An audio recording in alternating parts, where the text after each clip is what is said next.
সাবেক প্রধানমন্ত্রী ও BNP chairperson Begum Khaleda জিয়ার মৃত্যুতে কুষ্টিয়া জুড়ে গভীর শোকের ছায়া নেমে এসেছে। দল মত নির্বিশেষে রাজনৈতিক নেতাকর্মী থেকে শুরু করে সর্বস্তরের মানুষের মধ্যে দেখা গেছে শোক ও আবেগ ঘন পরিবেশ।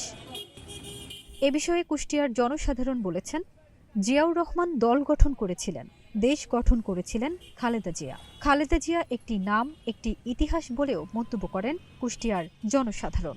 জিয়াউর রহমান শহীদ হওয়ার পর থেকেই কিন্তু সে অনেক আন্দোলন সংগ্রাম করে, কিন্তু সে শুধু সংসার না, এই দেশ চালাইছে এবং তার মধ্যে আপোষহীন ভাব ছিল এবং তার বক্তব্য স্পষ্ট ছিল যে ভারত নিয়ে একটি বক্তব্য আমি আপনাদের বলি।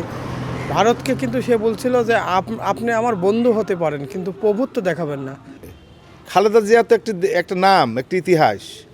খালেদা জিয়া বাংলাদেশ জাতীয়তাবাদী শক্তির আদর্শের একটি প্রতীক থাকা উচিত, যে বাংলাদেশের প্রশ্নে সন্তান পরিবার পরিজন সবার কাছ থেকে আলাদা হয়ে উনি গৃহবন্দী জীবনযাপন করেছেন।